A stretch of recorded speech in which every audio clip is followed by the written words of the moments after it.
வணக்கம் கூடலரசன் சார். சொல்லுங்க சார். ஓபிஎஸ்னுடைய அறிவிப்பு ஒருவேளை அவர் தொடங்குறாரு அப்படின்னா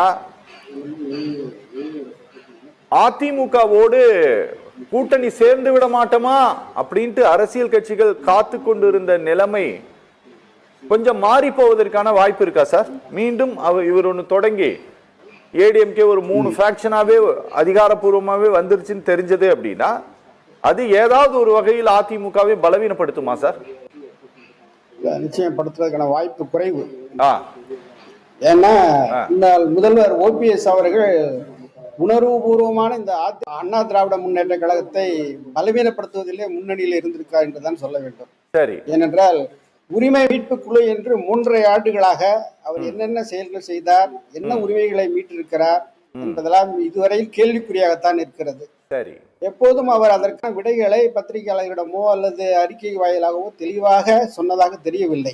சரி. அவ்வப்போது பத்திரிகையாளரை சந்திக்கிறார், ஏதோ கூறுகிறார்.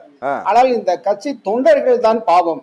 ஏனென்றால் எம்ஜிஆர் ஜெயலலிதா அம்மையார்களால் அரவணைத்து அன்போடு வளர்க்கப்பட்ட கட்சி தொண்டர்கள் அவர்கள் இன்று இவர்கள் இந்த கட்சியை படும் பாட்டை பார்த்து மிகவும் வேதனைப்படும் சூழலில் தான் இருக்கிறார்கள். ஆனால் அதை கட்டுக்கோப்பாக வைத்திருப்பது போல நமது அதிமுக பொதுச் செயலாளர் எடப்பாடி பழனிசாமி அவர்கள் ஒருங்கிணைத்து கொண்டு செல்லக்கூடிய முயற்சியை தொடர்ந்து யாரையும் ஏற்க மாட்டேன் என்ற விவாதத்தோடு அணுகுகிறார்.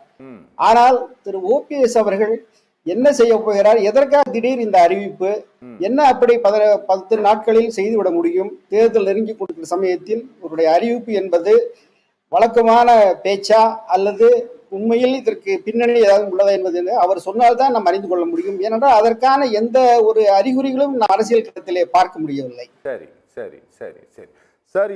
இது எந்த வகையிலும் ஓபிஎஸ்னுடைய அறிவிப்பால் எந்த வகையிலும் அதிமுகவிற்கு எந்த பலவீனமும் ஏற்படாதுன்னு சொல்றீங்க, அப்படிதானே? ஆமா, பலவீனம் ஏற்படுவதற்கான அறிகுறிகள் இல்லை. ஓகே ஓகே ஓகே ஓகே பேசலாம் சார். கூடலரசன் சார்.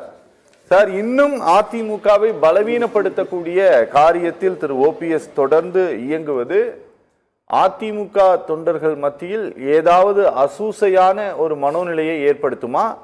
இல்ல அவர் தொடர்ந்து கேட்டுக்கொண்டிருப்பது போல என்ன ஒரு உறுப்பினராவாச்சும் சேர்த்துக்கங்க, எனக்கு எதுவுமே வேணான்னு கேட்கறது அவருக்கான ஆதரவை அதிகப்படுத்துமா சார்? அதாவது குறிப்பா ஓபிஎஸ் தினகரன் போன்றவர்களுக்கு தென் மாவட்டங்களில் இருக்கிறவங்க ஒரு சமூக ரீதியாகவும் அதே சமயத்தில் எம்ஜிஆர் ஜெயலலிதா மீது உள்ள ஒரு அதீத பற்றுக்காக எப்பவுமே ஆதரிப்பார்கள். அது ஓபிஎஸ்ஸாக இருக்கட்டும், யாராக இருந்தாலும் அந்த மாவட்டங்களில் அவருக்குன்னு ஒரு செல்வாக்கு இருக்கு. அந்த கட்சிக்கு அளிக்க முடியாத செல்வாக்கு. அதை நாங்கள்லாம் நேரில் அந்த ஊர்களில் தலைவர்களோட போய் பார்த்தோம், இப்படியெல்லாம் அவங்க நேசிச்சாங்க அந்த தலைவர்கள் என்ன. ஆனா அதுக்கப்புறம் இப்ப இந்த கட்சியை 2ஆ பிரிச்சு ஆளாளுக்கு பேசி நான் தலைவர் நீ தலைவர்னு பல தலைவர் கிளை தலைவர் உருவாகி அவங்க என்ன செய்ய போறாங்க, என்ன சொல்றாங்க அப்படின்னு தொண்டர்களுக்கு புரியல.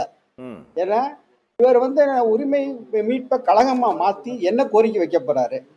அதனால இவர் உறுப்பினராக சேரணும்னு கேட்கக்கூடிய இடத்துக்கு வரலாமா? அவர் முன்னாள் முதல்வராக இருந்து கட்சியே அவர் கையில தான் இருந்துச்சு. அப்ப அவர் முதல் அடி சறுக்கும் போதே பிளான் பண்ணிருக்கணும், என்ன செய்யலாம், நம்ம எப்படி நம்ம இந்த கட்சியில ஒரு தலைவரா உருவாகணும்ல. அவர் தலைவரா உருவாக்க வேண்டியவர் அவர். ஏன்னா அத்தனை வாய்ப்புகள் அவர் தரப்பட்டது, அம்மையாரும் தந்தார்கள். எம்ஜிஆர் காலத்தில் இருந்து அவர் அந்த மக்களோடு இருந்தவர். தன்னுடைய சொந்த தொகுதியில் கூட சில கோரிக்கைகளை நிறைவேற்றவில்லை என்று பத்திரிகைகள் எல்லாம் சுட்டி காட்டுகின்றன. இப்படி இருக்கும் பொழுது இந்த சூழலில் அவர் மீண்டும் அதிமுகவில் சேர விரும்புவது என்பது ஒரு நியாயமான ஒரு அடிமட்ட தொண்டனை போல அவருக்கு கோரிக்கை வைக்கிறார். ஆனால் எதிர்த்தரப்பிலே பிடிவாதமாக நாங்கள் யாரையும் சேர்க்க போவதில்லை என்ற ஒரு மனநிலை இருக்கும் பொழுது இந்த விவாதத்தில் தேர்தல் சமயத்தில் மீண்டும் அது ஒரு குழப்பத்தை தான் ஏற்படுத்துமே ஒழிய நிச்சயமாக ஒரு பலனை தரப்போவதில்லை என்பதுதான் கருத்தாகும்.